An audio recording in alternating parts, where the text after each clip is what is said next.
fractured toe, you don't have to wait for a few weeks to start beginning to rehab your adductor muscle. I think you're thinking about that abductor muscle, but regardless, I'm gonna walk you through a simple warm-up routine that's gonna help not only rehab pain from your toes to the, from your fingers to down to your toes, but with just a tree and a few soccer tools, fun soccer tools, I could show you how you can completely change your game and your life, focusing on a rehab, prehab, warm-up routine that's taken me maybe 27 years to learn.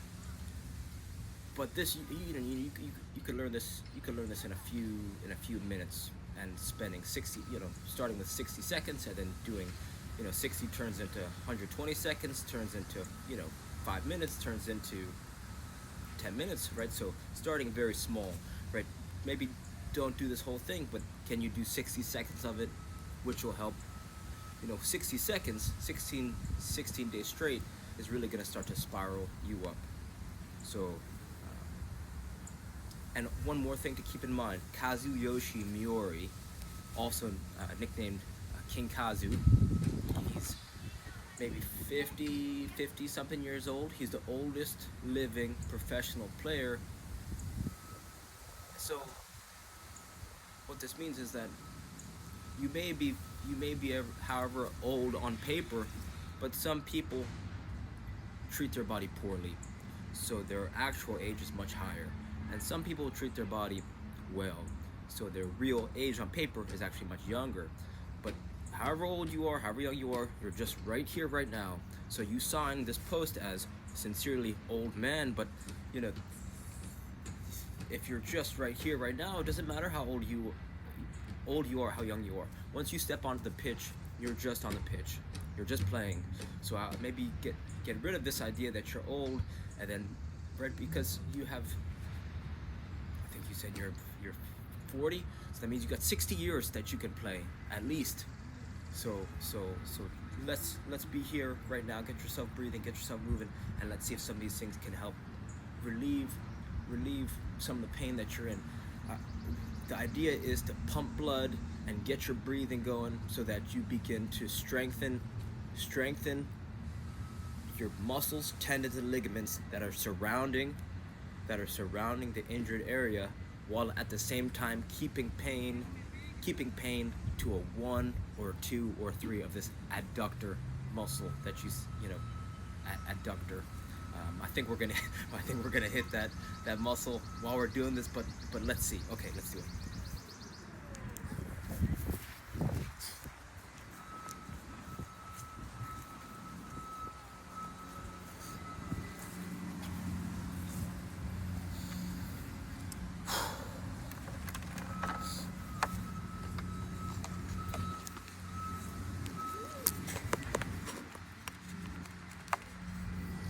So one thing to keep in mind, right, as long as pain is less than a 4, right, less than a 4 or 5, and right, if pain is right now at a 9, a 10, or 11, or excruciating, you should probably seek professional help.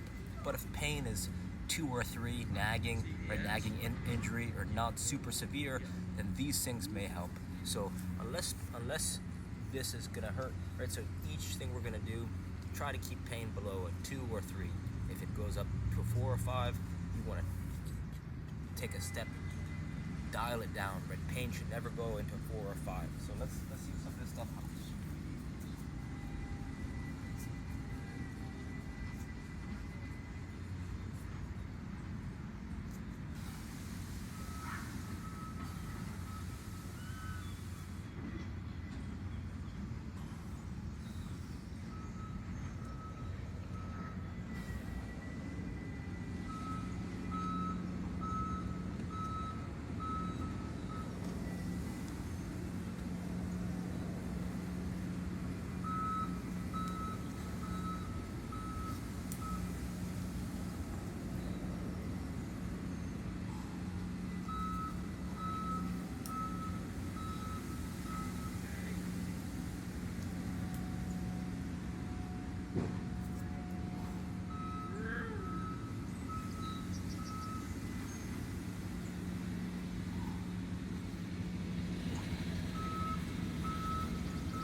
right? So let's say this adductor pain is on the right side.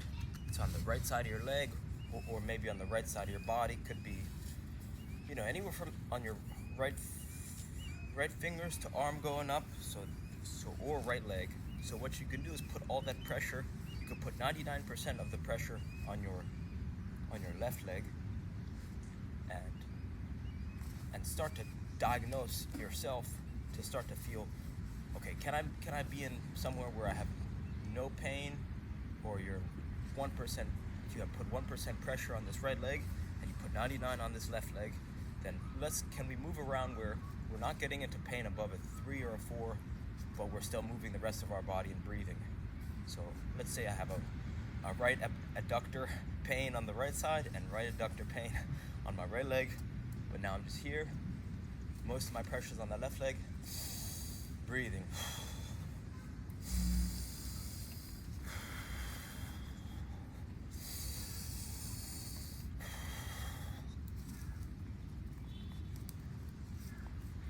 This shaking of the fingers, this is from Sri Dharma Mitra out of New York City, the Dharma Yoga Center.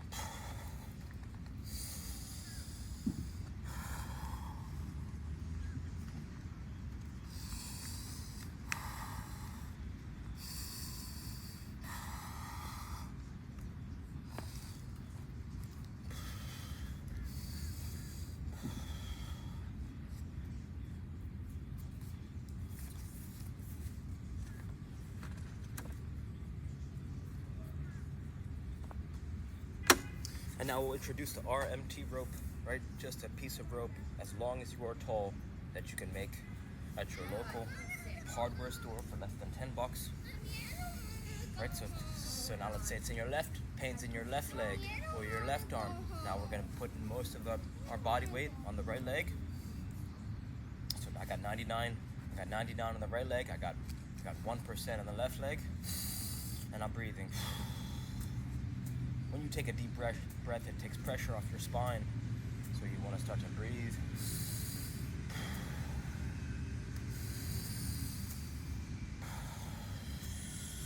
Smell the flowers. Blow out the candles. Go high. Go low. And the swinging of the rope is going to help you understand where your body is in time and space. You're going to start to feel where tension is.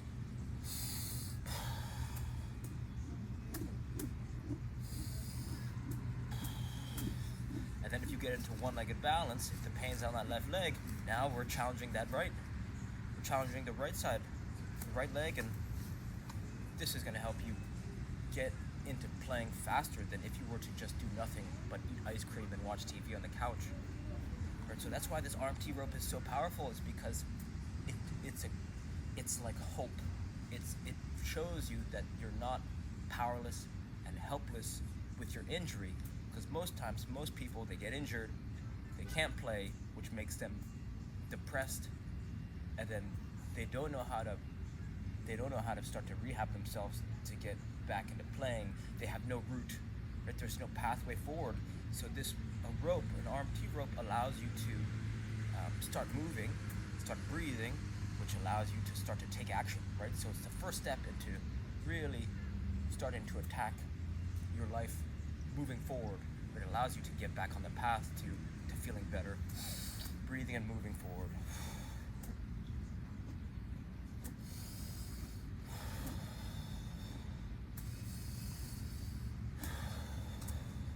And your body's connected from fingers to toes. So a lot of soccer players, they undervalue the fingers, hands, arms' ability to influence their game. So that's why this right here, it doesn't look like soccer training, but I promise you it is.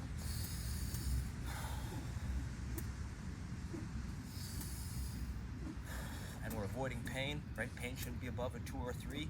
If it is, take a step back.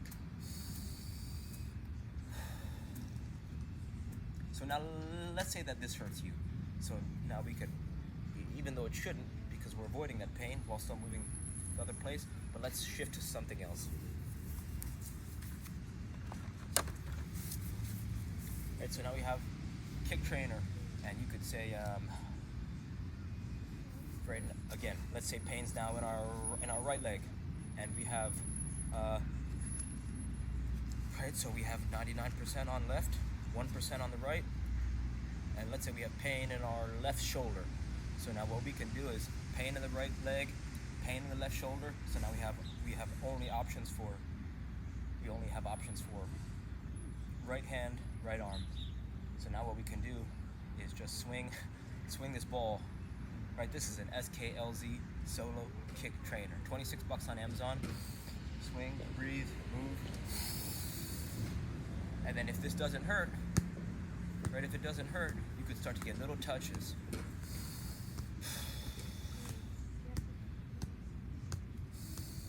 Right, pain shouldn't be above a 2 or a 3. If pain starts getting to 4 or 5, take a step back. Shin touches, knees, quads.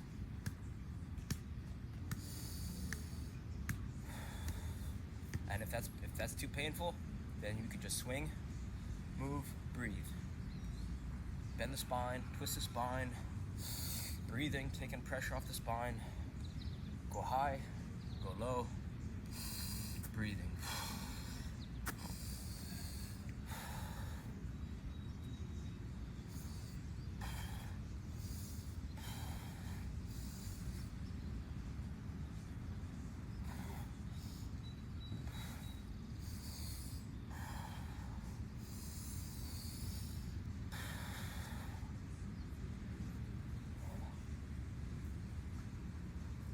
Okay, let's say this hurts for whatever reason.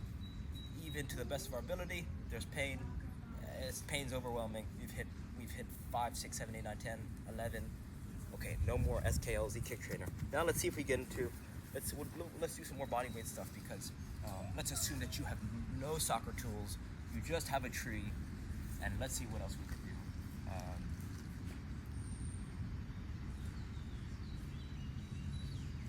Let's go here.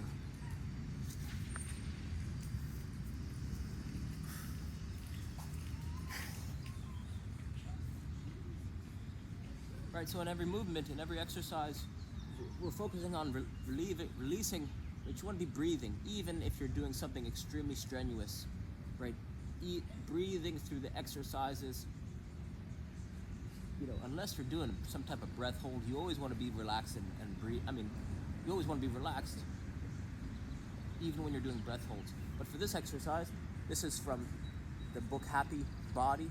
We're gonna raise up a little bit as best we can while breathing, and then we're gonna try and roll that palms up, and then come down. And then if you can bring the legs up too, raise the legs up a little bit.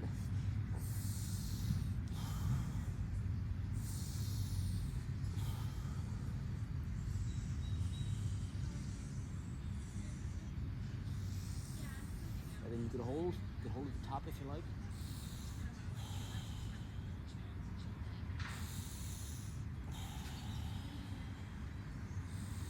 Right, pain shouldn't be above a 2 or a 3. That's good. Okay, so I'll keep you posted, but so I can hear your voice next time.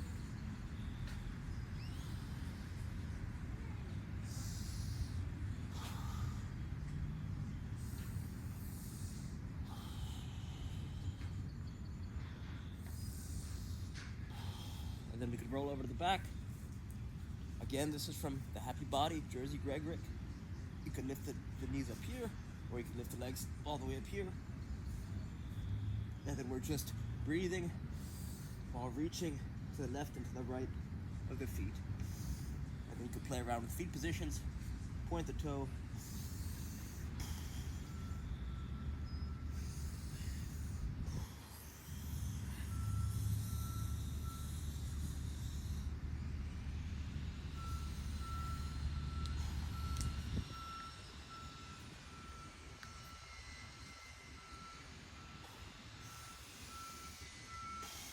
And then from here, as long as we're staying out of pain, this is Dmitry Klokov, his 2014 warm-up.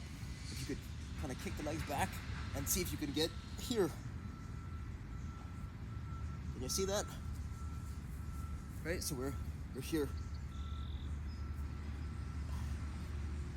Breathing.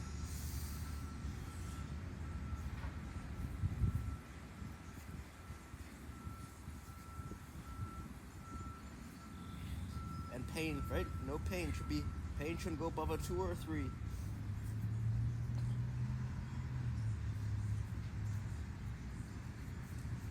So again, all these things are low impact ways to pump blood throughout the body. Explore and see where the tension is.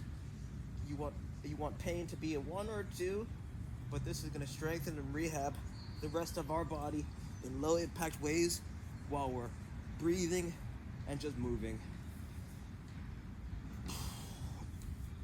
Okay, what else? From there, okay, so from there we could get into the wrist, right? Adductor. I still don't think that's a real. The adductor is a real muscle, but let's keep going. So some wrist, right? So maybe your adductor is in your left arm. So maybe with the wrist you could start to open it up here, right? So going through different ranges of motion in the wrist. Pain should never be above a 2 or a 3. You could put that middle digit right here inside your knee, and then just hit a different angle and a different range of motion, breathing.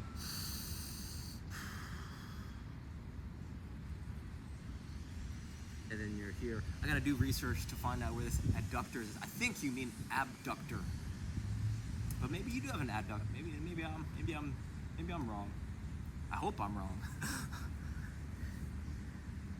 Right here, I think we'll hit the adductor through one of these movements. Right, so that's the game. Keep pain below it, a 1, a 2, or a 3, while also pumping in blood to the rest of the body in a low impact way. So you don't want to aggravate it, because you don't want to aggravate it beyond what's optimal. But if you don't shop around, if you don't start to feel where it is, then you don't send the signal to the brain that says something, right? We're strained. We need to rehab it. So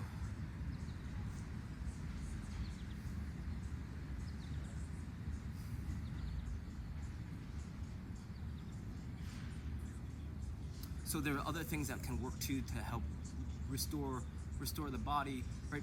Pain techniques. How do we manage pain? A cold shower or cold plunging, I think, is a way that can help heal the injury. Just getting proper sleep, rest, so essential. And then how do you get good rest? You get good rest by not eating too late at night, not drinking coffee past noon, keeping the heart rate low before bed. You want to take a hot bath or a hot shower. If you're taking a hot bath, you could do some Epsom salts. And then, right, it's 3 hours you don't want to eat before bed, 2 hours you don't want to drink before bed, and then try to put the phone away 1 hour before bed. 3, 2, 1. Food, water, phone. 3, 2, 1.